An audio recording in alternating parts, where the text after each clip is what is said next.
Hello नमस्कार दोस्तों, स्वागत है आप सभी का स्टडी संग्राम के यूट्यूब चैनल पर।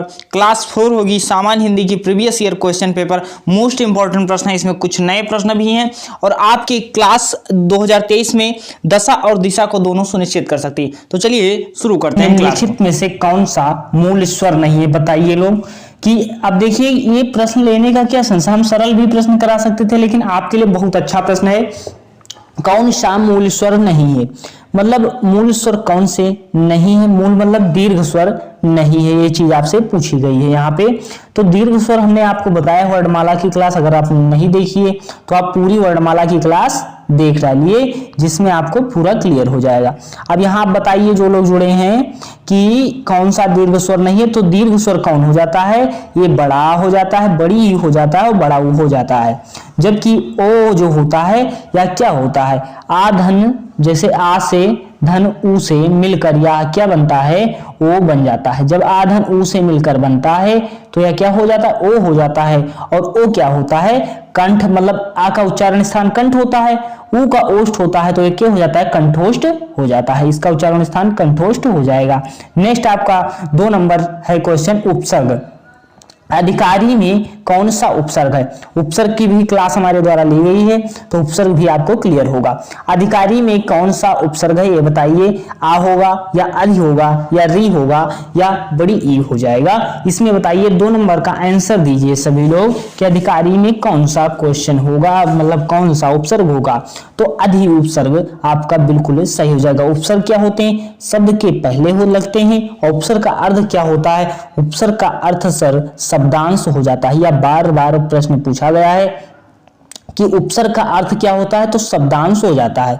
नेक्स्ट आपका क्वेश्चन है 3 नंबर क्वेश्चन आपकी स्क्रीन पर है कि मुझे किस प्रकार का सर्वनाम है। अब आपसे पूछा जाता है बार बार कि सर्वनाम के भेद सर कितने होते हैं। तो सर्वनाम के भेद बताने से पहले आप बता दीजिए, अगर जो लोग जानते हैं तो अभी हम बता देंगे। जैसे मुझे किस प्रकार का सर्वनाम है। अब सर्वनाम के 6 भेद होते हैं, ये चीज आप ध्यान लिख रख लीजिए। सर्वनाम के कितने भेद होते हैं, 6 भेद होते हैं। अब सर्वनाम के जब 6 भेद होते हैं, उसमें एक होता है पुरुषवाचक सर्वनाम। पुरुषवाचक क्या होता है, पुरुषवाचक आप पेन कॉपी लेकर के लिख भी सकते हैं। पुरुषवाचक सर्वनाम होता है, एक पुरुषवाचक होता है। पुरुषवाचक के कितने होते हैं, 3 होते हैं। पुरुषवाचक के कौन होंगे, 3 होंगे। उत्तम पुरुष हो जाएगा, मतलब उत्तम पुरुष, मध्यम पुरुष और क्या होता है, अन्य पुरुष हो जाता है। ये चीजें होती हैं, मतलब जो होता है, मतलब क्या, पुरुषवाचक के 3 प्रकार होते हैं, उत्तम पुरुष, मध्यम पुरुष और अन्य पुरुष होता है।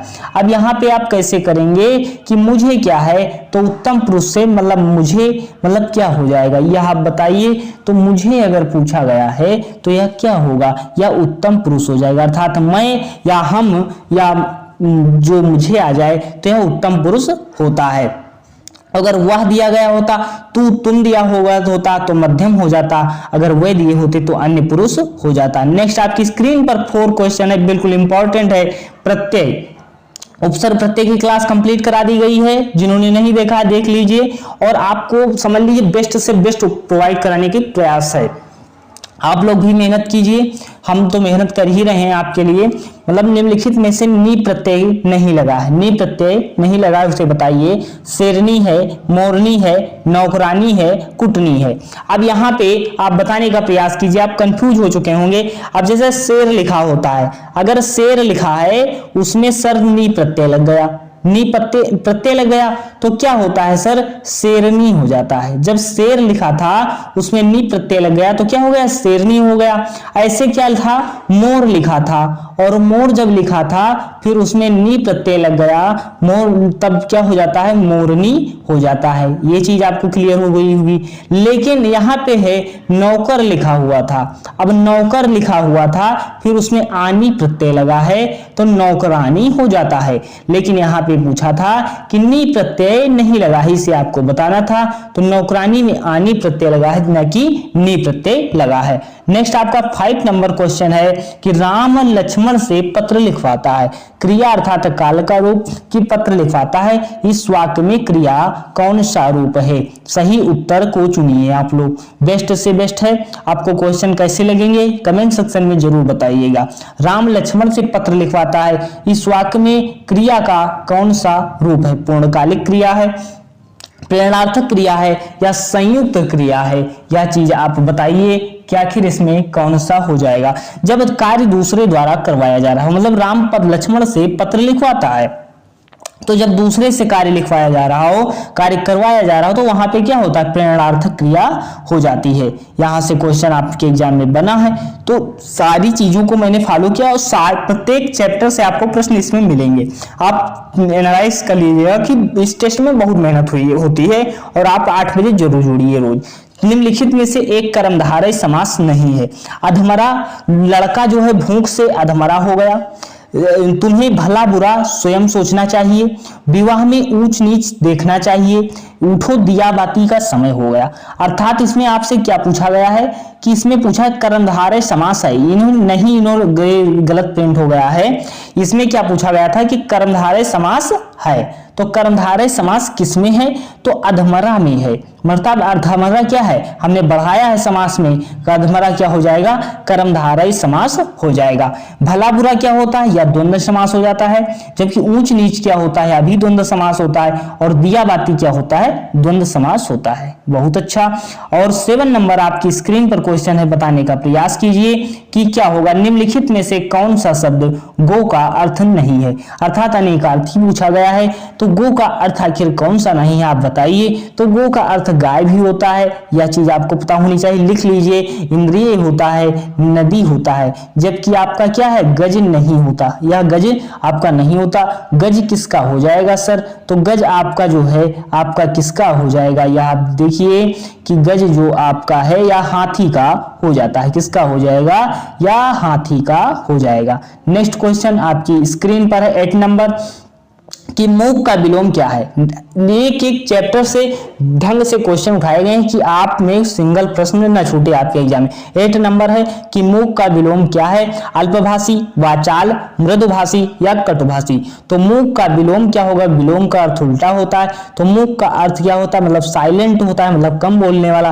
वाचाल मतलब क्या होता है? अधिक बोलने वाला। तो मूक का अर्थ क्या हो जाएगा? विलोम क्या हो जाएगा? वाचाल हो जाएगा। जिन्होंने आंसर दिया वाचाल वह बिल्कुल सही है। उन्मूलन का विलोम क्या होगा? तो उन्मूलन का विलोम आपको बताना है 9 नंबर। उन्मूलन का विलोम क्या होगा? अवमूल्यन हो जाएगा, विश्लेषण हो जाएगा, या रोपण हो जाएगा, या संश्लेषण हो जाएगा। यह आपकी बीएड एग्जाम 2019 में पूछा गया है। 2020 में या 19 में शायद पूछा गया है। 2020 में पूछा गया है। बीएड 2020 में यह क्वेश्चन पूछा गया है, आप देख सकते हैं। मतलब 9 नंबर आपको बताना है उन्मूलन का विलोम क्या होगा। तो उन्मूलन का विलोम क्या होगा? रोपण हो जाएगा। नेक्स्ट क्वेश्चन आपकी स्क्रीन पर है 10 नंबर। निम्नलिखित में से यमुना का जो है पर्यायवाची नहीं है। सारे चैप्टर हैं या आपको लगा कि टेस्ट ठीक है? यमुना का पर्यायवाची शब्द नहीं है। हंससुता, अर्कजा, कृष्णा, कुलकंसा। तो हंससुता किसका होता है? यमुना का होता है। अर्कजा किसका होता है? कृष्णा का, यमुना का होता है। कृष्णा किसका होता है? यमुना का होता है। यमुना का और एक लिख लीजिए, सूर्यसुता होता है। सूर्यसुता किसका होता है? यमुना का होता है। और किसका? अर्कजा हो जाता है, कृष्णा हो जाता है, हंससुता हो जाता है। जबकि कुलकंसा किसका होगा यह बता दीजिए सर। तो कुलकंसा नदी का हो जाता है। कुलकंसा किसका होगा? नदी का पर्यायवाची होगा। नोट कर लीजिए क्योंकि यह गलत ना हो आपसे प्रश्न। और बार बार रिवाइज कीजिए और आप पढ़िए, ढंग से पढ़िए। अगर आपके प्रश्न गलत हो रहे हैं, अगर आप इसमें 20 कर रहे हैं तो सही है। अगर 15 से 20 के बीच में तब भी सही है आप। अगर आप 15 से कम है, प्लेलिस्ट में सारी क्लासें आप देखते जाइए और क्लासें अपलोड कर दी जाएंगी, जिससे आपको की हिंदी समझ में आने लगेगी। जूतम पैजार मुहावरे का अर्थ है। मुहावरा जो होता है आप पढ़ते रहिए, मुहावरा आता है 1 से 2 क्वेश्चन जो गलत भी हो सकता है आपसे। जूतम पैजार का अर्थ क्या है? लड़ाई झगड़ा होना, लूट मचाना, छीना झपटी करना, किसी वस्तु की बहुयातायात, मतलब बहुयातायात होता है। तो क्या हो जाएगा जूतम पैजार मुहावरे का अर्थ आखिर? तो लड़ाई झगड़ा होना जूतम पैजार का अर्थ हो जाएगा। नेक्स्ट क्वेश्चन आपकी स्क्रीन पर है 12 नंबर, आप आंसर दीजिए क्या होगा। अकेला चना भाड़ फोड़ नहीं सकता। अकेला चना भाड़ नहीं फोड़ता, अर्थ क्या होगा? एक चना किसी काम का नहीं, एक चना शक्तिहीन होता है, अकेला व्यक्ति शक्तिशाली नहीं होता, एक चने से भूख नहीं मिटती। अर्थात इन्होंने क्या कहा है, मतलब अकेला चना भाड़ नहीं फोड़ सकता, अर्थात अकेला व्यक्ति शक्तिशाली नहीं होता। मतलब हम मेहनत कर रहे हैं या इस मेहनत का परिणाम तब तक नहीं आएगा जब तक आप इसे ढंग से देखेंगे नहीं। आप पूरी क्लास नहीं देखेंगे, आपको कैसे लगेगा कि प्रश्न सही है या गलत प्रश्न है या अच्छे प्रश्न है। तो प्रश्न आपके लिए बिल्कुल सेलेक्ट किए गए हैं आपके एग्जाम ओरिएंटेड। नेक्स्ट क्वेश्चन आपके 13 नंबर है कि निम्नलिखित में से कौन सा शब्द तद्भव नहीं है। तद्भव आपको बताना है। तद्भव क्या होते हैं? हिंदी के शब्द होते हैं, तद्भव नहीं है। तो इसमें क्या है कि पत्ता जो है, पत्ता का तत्सम क्या होता है सर? तो पत्ता का तत्सम होता है पत्र हो जाता है। पत्ता का तत्सम क्या होता है? पत्र होता है। और हाथ का तत्सम क्या होता है? हस्त हो जाता है। हाथ का तत्सम क्या होता है? हस्त होता है। लिख लीजिए आप या नोट कर सकते हैं, हाथ का तत्सम क्या होता है? हस्त होता है। आप बचे ये 2 ऑप्शन। अंग्रेज तो ऐसे आपको पता लग गया कि सर तद्भव मतलब तत्सम नहीं है। इसमें क्या है कि तद्भव नहीं है, अर्थात क्या तद्भव नहीं है। तो आपको बताना है तस्कर क्या हो जाता है? तो तस्कर हो जाता है तत्सम हो जाता है। अब तस्कर का तद्भव आप बताइए। तस्कर का तद्भव एक ऐसा शब्द मिलेगा लुटेरा, लुटेरा कह सकते हैं, अर्थात लुटेरा क्या हो जाएगा? तद्भव हो जाएगा इसका। नेक्स्ट क्वेश्चन आपकी स्क्रीन पर है 14 नंबर कि एक की वर्तनी शुद्ध है, उसे आप बताइए। 14 नंबर आंसर दीजिए कि एक की वर्तनी शुद्ध है, उसे आप बताइए। खिवैया, न्यौछावर, अनंतरास और निरपेक्ष, इसमें कौन सा सही हो जाएगा? तो आपको बता दें अंतरास जो इसमें आपका बिल्कुल सही हो जाएगा। अनास भी इसे कह सकते हैं 14 नंबर को, तो आपका यह बिल्कुल सही हो जाएगा। नेक्स्ट क्वेश्चन आपकी स्क्रीन पर कौन है? 15 नंबर। शुद्ध वर्तनी की एक सिंगल वीडियो उपलब्ध कराई जाएगी, उससे एक क्वेश्चन गलत नहीं होगा। नियत और नियति जो है आपका बहुत आता है, समश्रुति भिन्नार्थक शब्द आता है। 15 नंबर क्या है? नियति और नियत शब्द का अर्थ भेद बताइए। इरादा भाग्य, इरादा निश्चित, नियत मतलब क्या हो जाए? निश्चित होगा या इरादा होगा, भाग्य होगा निश्चित होगा। तो इस नियत का अर्थ होता है, अगर इस नियत का आपसे अर्थ पूछा जाए तो वह क्या हो जाता है? निश्चित हो जाता है। जब आपसे पूछा जाए नियत का अर्थ क्या होगा तो यह निश्चित हो जाता है। और जबकि इस नियत का अर्थ पूछा जाता है अगर, तो इस नियत का अगर अर्थ पूछा जाता है तो क्या होता है? इरादा हो जाता है। इस नियत का अर्थ क्या पूछा जाता है? इरादा हो जाता है। ये चीजें आपकी बिल्कुल सही हो जानी चाहिए कि नियत का अर्थ निश्चित और एक नियत का, इस नियत का क्या होगा? इरादा हो जाएगा। नेक्स्ट क्वेश्चन आपकी स्क्रीन पर है 16 नंबर है कि कौन सा वाक्य शुद्ध है? शुद्ध वाक्य बताइए जो लोग जानते हैं। यह आंखों देखी घटना है, या आंखों देखी घटना है, यह आंखों द्वारा देखी घटना है, यह आंखों द्वारा देखी सुनी घटना है। 16 नंबर का आंसर दीजिए कि यह कौन सा आपका बिल्कुल सही होगा। तो यह आंखों से देखी घटना बिल्कुल गलत हो जाएगा। यह आंखों द्वारा देखी घटना गलत हो जाएगा, या आंखों से देखी सुनी घटना गलत हो जाएगा। लेकिन यहाँ पे क्या सही होगा? या आंखों देखी घटना है, यह आपका बिल्कुल सही हो जाएगा। 17 नंबर कौन सा है? इसका एक शब्द बताना है कि कौन सा सही होगा। कि गुरु के समीप रहकर अध्ययन करने वाले के लिए एक शब्द क्या होगा? तो 17 नंबर का आपको बताना है शिष्य होगा, आश्रमवासी होगा, विद्यार्थी होगा या अंतेवासी होगा। तो 17 नंबर का आपको आंसर देना है गुरु के समीप रहकर अध्ययन करने वाले के लिए एक शब्द क्या होगा? अंतेवासी हो जाएगा। नेक्स्ट क्वेश्चन आपकी स्क्रीन पर है जो कि 18 नंबर है कि जिसके हृदय पर आघात हुआ हो उसके लिए एक शब्द आपको बताना है। अर्थात कि जिसके हृदय पर आघात हुआ हो उसके लिए एक शब्द क्या होगा, मर्माहित होगा, मर्माहत होगा या मर्माहुत होगा या मर्माहूत होगा। तो यहाँ पे शुद्धवर्तनी ही समझ लीजिए आपसे पूछ लिया गया है, इसमें शुद्धवर्तनी भी हो गया और क्या है कि जिसके हृदय पर आघात हुआ हो उसके लिए एक शब्द क्या होगा, तो मर्माहत आपका हो जाएगा। नेक्स्ट क्वेश्चन आपकी स्क्रीन पर है कि कौन सा आपका बिल्कुल सही होगा। 19 नंबर का बताइए आप कि इसमें क्या है, हिंदी भाषा का विकास का सही क्रम आपको बिल्कुल बताना है कि 19 का बताइए कि हिंदी भाषा का विकास का सही क्रम है। पाली, प्राकृत, अपभ्रंश है। हिंदी का विकास किस अपभ्रंश से हुआ है, तो सौरसोनी अपभ्रंश से हुआ है। अर्थात इसका सही एक अपभ्रंश बताना, अपभ्रंश पाली प्राकृत हिंदी या प्राकृत अपभ्रंश हिंदी पाली या हिंदी पाली अपभ्रंश। तो यहाँ पे गाइस क्या हो जाएगा, पाली प्राकृत, पाली आई भाषा फिर प्राकृत का रूप लिया फिर अपभ्रंश का फिर जाके हिंदी का रूप लिया, तो ये बिल्कुल सही हो जाएगा। पाली प्राकृत अपभ्रंश हिंदी बिल्कुल सही हो जाएगा। 20 नंबर आपको बताना है, बिल्कुल इंपॉर्टेंट क्वेश्चन है कि संविधान के अनुच्छेद 351 में किस विषय का वर्णन किया गया है। अर्थात संघ की राजभाषा का, उच्चतम न्यायालय की भाषा का, पत्राचार की भाषा का या हिंदी विकास के लिए निर्देश। तो संविधान के 351 अनुच्छेद में क्या है, हिंदी विकास के लिए क्या दिया गया है, निर्देश दिया गया है। नेक्स्ट क्वेश्चन आपकी स्क्रीन पर है 21 कि प्रेमचंद्र के किस उपन्यास के कृषक जीवन संबंधित है। अब मतलब प्रेमचंद्र के उपन्यास 4 बता दीजिए। अगर आपसे पूछा जाए कि प्रेमचंद्र के उपन्यास बताइए तो गोदान है, गबन है, निर्मला है, कर्मभूमि, रंगभूमि, सेवा सदन, ये सभी प्रेम, जैसे कर्मभूमि, रंगभूमि, सेवा सदन, ये सभी प्रेमचंद्र के उपन्यास हो जाते हैं।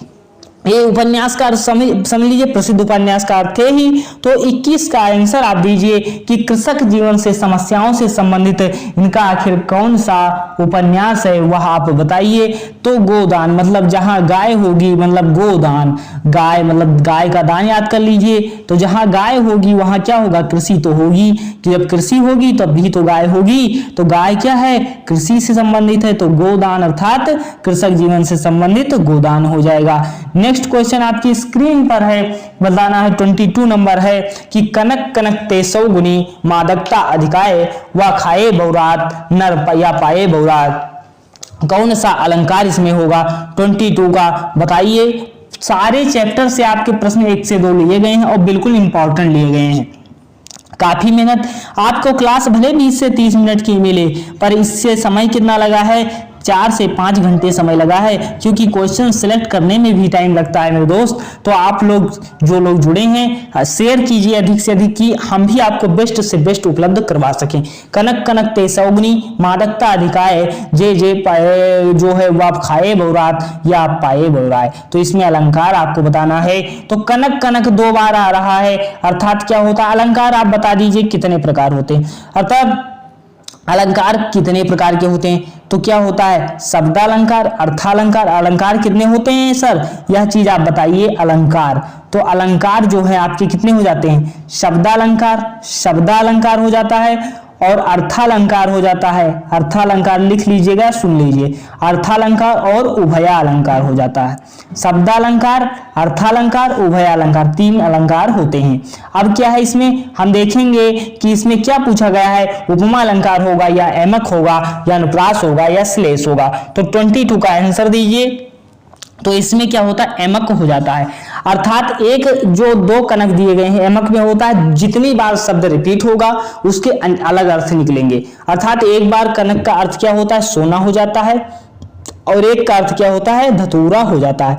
सोना पाने से व्यक्ति की बुद्धि भ्रमित हो जाती है, मतलब बुद्धि खराब हो जाती है। और अगर वो जो है कि अगर धतूरा खा ले तब भी वह क्या हो जाता है, उसकी बुद्धि खराब हो जाती है, ऐसे समझ सकते हैं। और 23 क्या होता है कि हिंदी खड़ी बोली किस अपभ्रंश से विकसित हुई है, यही चीज हमने आपको बताया था अभी।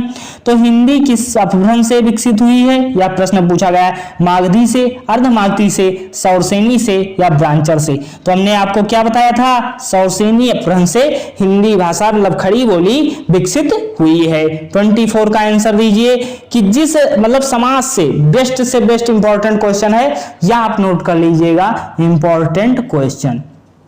क्या है कि इसमें बताना है कि जिसमें पहला पद विशेषण हो और दूसरा पद विशेष्य हो, क्या कौन सा समास होगा। यह चीज हमने आपको बताई है। अगर आपने पूरी क्लास देखी होगी, समास वाली 20 से 25 मिनट की है, वहां पे आपको क्लियर हो जाएगा कि हाँ समास तो बहुत ढंग से बताया गया है। अब यहाँ पे क्या है, विशेषण और विशेष्य वाला समास हमने बताया था, कौन सा समास हो जाता है वहां पे बिल्कुल क्लियर किया था। तो जिन्होंने क्लास देखी है वह लोग आंसर दीजिएगा कमेंट सेक्शन में, क्या हो जाएगा, विशेषण विशेष्य वाला समास कर्मधारय समास हो जाएगा। जैसे हमने आपको बताया था काली मिर्च, काली मिर्च क्या बताए थे, काली मिर्च आपको हमने वहां पे बताया था अपनी क्लास में। तो मिर्च क्या होता है, अर्थात सर मिर्च जिसकी विशेषता बताई रही हो, जिस संज्ञा सर्वनाम की विशेषता अगर बताई जा रही हो, वह क्या हो जाता है सर, विशेष हो जाता है। और जो विशेषण होता है या काली क्या है, विशेषण है। और आपसे पूछा भी गया है 2020 में कि काली मिर्च में कौन सा मतलब समास है, तो काली मिर्च में कर्मधारय समास हो जाता है और यह विशेषण विशेष्य वाला समास हो जाता है। बिल्कुल आपको क्लियर हो चुका होगा।